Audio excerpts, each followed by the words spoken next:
नमस्कार दोस्तों, आप सभी का स्वागत है एक बार फिर से हमारे YouTube चैनल शिक्षा सबको में। पिछले अध्याय में हमने पढ़ा था घातांक के नियम और कुछ हमने सवाल किए थे। आज हम दोहराते हैं कि घातांक के नियम क्या होते हैं, फिर उसके रिलेटेड कुछ सवाल करेंगे। हमने पढ़ा था a m बार है तो a की पावर m, इसको हम घातांकी रूप में लिखते हैं। ठीक है ना, ये क्या हमारा घातांकी रूप है a की पावर m। अब है घातांक के नियम। घातांक के क्या होते हैं, मेनली 4 नियम होते हैं।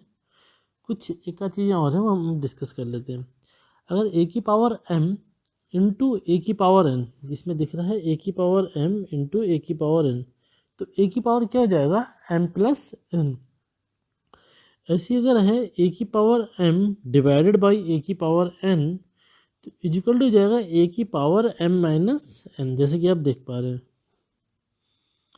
अब है ए बी की पावर m इजिकल टू क्या होगा, ए की पावर m इंटू बी की पावर m। ऐसी ए अपॉन बी की पावर m इजिकल टू होगा ए की पावर m अपॉन बी की पावर m। चौथा नियम जो हमने पढ़ा था ए की पावर m की पावर n, तो ये क्या हो जाएगा ए की पावर m n, यानी कि m और n जो है मल्टीप्लिकेशन में आ जाएंगे। ठीक है, अब है ए की पावर 0 इजिकल टू होता है 1 और ए की power minus m is equal to होता है 1 अपॉन ए की पावर m। ठीक है, ये हमने घातांकी के नियमों का रिवीजन कर लिया। अब हम कुछ सवाल करते हैं। देखिए आपने कितना सीखा। यह 2.3 इसका पहला सवाल है, निम्न को सरल करके परिणाम को घातांकी रूप। घातांकी रूप क्या होता है, यानी कि आप ए की पावर m या ए की पावर n, यानी कि हम पावर के फॉर्म में लिखेंगे। ए की घात n की पावर ए की घात m के रूप में लिखेंगे।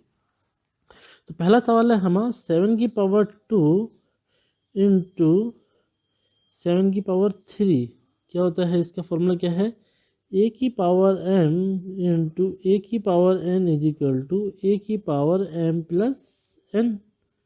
तो कितना हो जाएगा ये, 7 की पावर 2 इंटू 7 की पावर 3 इज इक्वल टू हो जाएगा 7 की पावर 2 प्लस 3, यानी कि 7 की पावर 5। ये हमने पहला सवाल कर दिया। ठीक है ना, अब हम इसका दूसरा सवाल करते हैं। याला करें, चलो हम तीसरा सवाल करते हैं, थोड़ा सा टिपिकल है। इसका तीसरा सवाल करते हैं। -7 अपॉन 8 की पावर 1 इंटू -7 अपॉन 8 की पावर 2 इंटू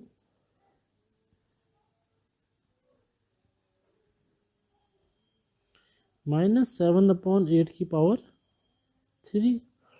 तो क्या होगा इसका फॉर्मूला, ए की power m plus n plus q, यानी -7 अपॉन 8 की पावर 1 प्लस 2 प्लस 3, कितना हो गया, 3 2 5 और 1 6, यानी कि हम कितना लिख सकते हैं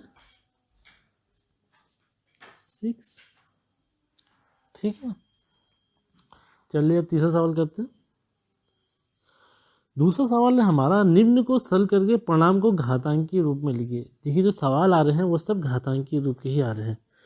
तो हमारा फॉर्मूला क्या है, दी क्या डिवीजन के फॉर्मूले हैं या भाग दे रखा है, यानी कि ए की power m divided by a की power n is equal to होता है ए की पावर m माइनस n। अब हमारा सवाल क्या है, -7 की पावर 9 डिवाइडेड बाई -7 की पावर 7, यानी कि कितना हो गया, -7 की पावर 9 माइनस 7, यानी कि -7 की पावर 2। ये आपका आंसर। ठीक है ना, चलिए दूसरा सवाल करते हैं। ये सवाल देखिए सिंपल है, ये आप कर लेंगे। इस सवाल को हम एक बार फिर से देखते हैं।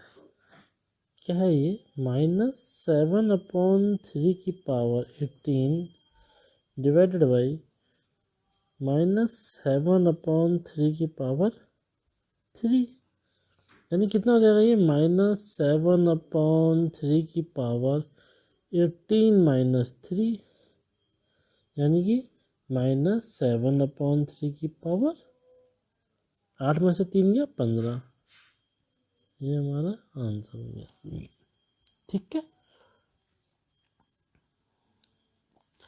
अब है निम्न को सरल करके परिणाम को घातांकी रूप में व्यक्त कीजिए।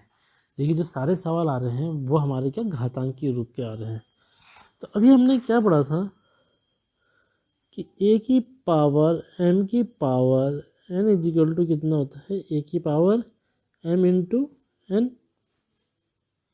अभी क्या 2 की पावर 6 की पावर 3 इजिकल टू क्या होगा, 2 की पावर 6 इंटू 3 यानी कि 2 की पावर 18। ठीक है ना। इसमें क्या हो रही है, घात मल्टीप्लाई हो जा रही है। ठीक है ना। ये हमने पहला वाला सवाल किया। हम तीसरा सवाल कर लेते हैं। थर्ड सवाल को हम चेक कर लेते हैं एक बार। -5/9 की पावर 3 की पावर 5 यानी कि इसे हम लिख सकते हैं -5/9 की पावर 3 इंटू 5। ये क्या हो गया, -5/9 की पावर 15। देखिए जो लिखना है ना, आंसर जो लिखना है वो हमें घातांक के रूप में लिखना है, हमें इसको सॉल्व नहीं करना है। हम इसको 5 गुणा 5 गुणा 5 गुणा 5 गुणा 5 15 बार कर रहे हैं, फिर इसको मल्टीप्लिकेशन कर रहे हैं, ये हमें करने की ज़रूरत नहीं है। हमें सिर्फ इसको सिर्फ घातांक के रूप में लिखना है। ठीक है ना। क्वेश्चन को पहले ढंग से पढ़ना है, फिर उसका सवाल का आंसर देना है। ठीक है ना। अब क्वेश्चन है हमारा, निम्न में से कौन सा कथन सत्य है। पहला क्वेश्चन क्या है, पहला वो क्या है, इसमें 7 की पावर 3 इंटू 7 की पावर 3 इज इक्वल टू 7 की पावर 6।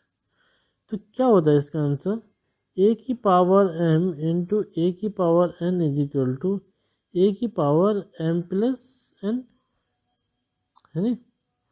तो कितना हो गया ये, 7 की पावर 3 गुणा 7 की पावर 3, ये हो गया 7 की पावर 3 प्लस 3 यानी कि 7 की पावर 6। आंसर सही है। तो ये कथन कितना हो गया, सत्य है। पहला वाला क्या हो गया, सत्य हो गया। ठीक है ना। तो दूसरा वाला आप खुद करेंगे। दूसरा वाला छोटा सा हम देख लेते हैं। 3/11 की पावर 5 है, 3/11 की पावर 2, 5 और 2 7, 5 + 2 7। ये कथन भी सत्य होना चाहिए। आप इसको वेरीफाई करेंगे और मुझे कमेंट्स में लिख के बताएंगे। ठीक है ना। अब आता है तीसरा क्वेश्चन। तीसरा क्वेश्चन है 4/9 की पावर 5 की पावर 4। तो क्या क्वेश्चन था, फॉर्मूला था ए की पावर m की power n is equal to था ए की पावर m इंटू n। तो कितना हो गया ये, 4/9 की पावर 5 इंटू 4। तो कितना हो गया ये, 4/9 की पावर 20। और आंसर में कितना लिखा है, 9। तो ये कथन क्या हो गया, असत्य है।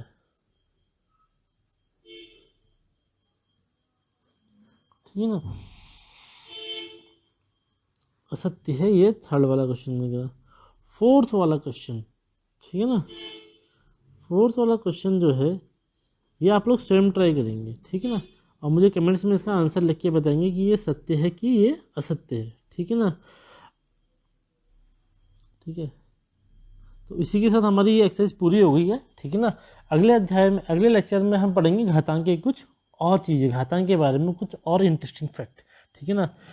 आई होप आप सभी को हमारा वीडियो पसंद आ रहा होगा। आप इस चैनल को सब्सक्राइब कीजिए और अपने दोस्तों के साथ, जो आपके साथ पढ़ने वाले लोग हैं, जो NIOS से जुड़े हुए लोग हैं, या कोई भी UP बोर्ड या हिंदी मीडियम के बच्चे हैं, उनके साथ इसको शेयर जरूर कीजिए। आज के लिए इतना ही। धन्यवाद। Thank you very much.